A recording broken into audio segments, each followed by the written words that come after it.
अगर आपने गौर किया हो तो महाभारत के सभी पात्रों का जन्म बड़ा ही विचित्र था। कोई भी सरल तरीके से नहीं जन्मा था। इसका हर एक पात्र अपने आप में आकर्षक और रहस्यों से भरा है। महाभारत से जुड़े कई ऐसे तथ्य हैं जो अब भी बहुत कम लोगों को मालूम हैं। तो आज हम आपको महाभारत से जुड़े ऐसे ही कुछ अनसुने रहस्य बताने जा रहे हैं। उम्मीद है आपको पसंद आएंगे।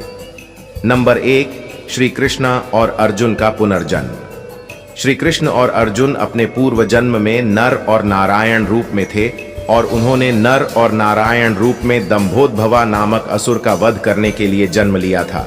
दरअसल कर्ण ही पूर्व जन्म में दंभोदभवा नामक असुर थे। कर्ण का वध करने के लिए ही कृष्ण और अर्जुन को वापस पुनर्जन्म लेना पड़ा था। नंबर 2, श्री कृष्ण की एक और बहन। श्री कृष्ण की बहन सुभद्रा थी। यह तथ्य तो सभी जानते हैं। दिलचस्प ये है कि उनकी एक और बहन थी जिसका नाम एकांगा था। वह नंद बाबा और यशोदा की पुत्री थी। नंबर 3, द्रोणाचार्य, एक टेस्ट ट्यूब बेबी। द्रोणाचार्य को भारत का पहले टेस्ट ट्यूब बेबी माना जा सकता है। यह कहानी भी काफी रोचक है। द्रोणाचार्य के पिता महर्षि भारद्वाज थे और उनकी माता एक अप्सरा थीं। एक शाम भारद्वाज गंगा नहाने गए, तभी उन्हें वहां एक अप्सरा नहाती हुई दिखाई दी। उसकी सुंदरता को देख आर्षि मंत्र मुग्ध हो गए और उनके शरीर से शुक्राणु निकला, जिसे आर्षि ने एक मिट्टी के बर्तन में जमा करके अंधेरे में रख दिया। इसी से द्रोणाचार्य का जन्म हुआ। नंबर 4, दुर्योधन का परिवार। दुर्योधन ने काम्बोज के राजा चंद्रवर्मा की पुत्री भानुमति से विवाह किया था। भानुपति बहुत ही सुंदर, बुद्धिमान और ताकतवर थी। वह श्री कृष्ण की अनन्य भक्त थी। इन दोनों का एक पुत्र भी था जिसका नाम लक्ष्मण था और जो महाभारत युद्ध में वीर गति को प्राप्त हुआ। नंबर 5, धृतराष्ट्र क्यों अधर्मी हुए। धृतराष्ट्र पूर्व जन्म में एक दुष्ट राजा थे। एक बार एक झील किनारे सुंदर हंस को बैठा देख उन्हें हंस की आंख पाने की इच्छा जाग उठी। उन्होंने अपने सैनिकों को आदेश दिया कि हंस की आंख निकाल लो और उसके बच्चों को मार दो। इस क्रूरता के कारण धृतराष्ट्र अंधे हुए और उनके 100 पुत्र युद्ध में मारे गए। नंबर 6, भीष्म पितामह को श्राप। भीष्म पितामह पूर्व जन्म में 8 वसुओं में से एक वसु थे। पत्नी की जिद में आकर इन्होंने आर्षि वशिष्ठ की गाय चुरा ली और वह बहुत नुकसान किया। इससे क्रोधित होकर आर्षि ने इन्हें पृथ्वी पर मनुष्य रूप में जन्म लेकर दीर्घ काल तक जीवित रहकर कष्ट भोगने का शाप दे दिया। नंबर 7, अभिमन्यु का पिछला जन्म। वही अभिमन्यु अपने पूर्व जन्म में राक्षस कालयवन था जिसका वध श्री कृष्ण ने किया था और उसकी आत्मा को अपने अंग वस्त्र में बांध वे द्वारिका आ गए और वो वस्त्र अलमारी में रख दिया। एक बार सुभद्रा जो उस समय गर्भवती थी, उसने भूल से वह वस्त्र खोल दिया तो उसकी आत्मा सुभद्रा के गर्भ में समा गई।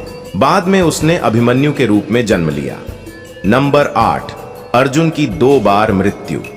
जैसा कि हमने अपने पहले वीडियो में बताया कि महाभारत युद्ध के बाद स्वर्ग जाने के मार्ग में अर्जुन की मृत्यु हुई, लेकिन इससे काफी पहले परंतु महाभारत युद्ध के बाद एक युद्ध में अर्जुन और चित्रांगदा के ही पुत्र बभ्रुवाहन ने अपने पिता अर्जुन को मार गिराया था।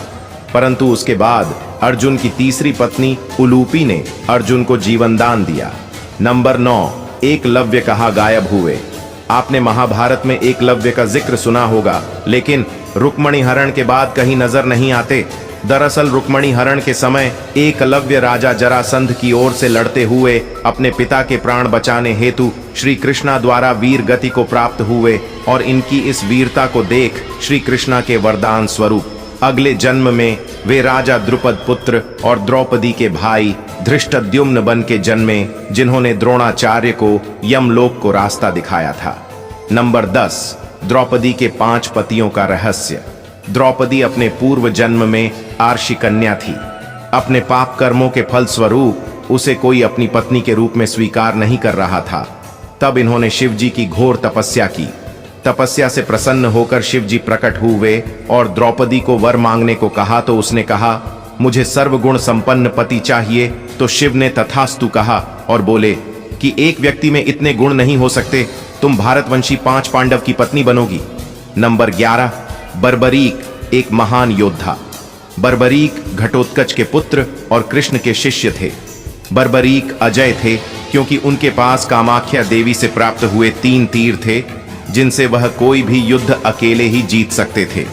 पर अपने मां को दिए वचनों के अनुसार वह सिर्फ कमजोर पक्ष के लिए ही लड़ने पर विवश थे। चूंकि कौरवों की हार तय थी, तो यह भी दिख रहा था कि कौरवों को हारते देख बर्बरीक उनकी ओर से लड़ेगा और उसके तीरों से पांडवों की हार निश्चित है। इस दुविधा से बाहर आने के लिए श्री कृष्ण ने गुरु दक्षिणा में बर्बरीक से उसका सर मांग लिया।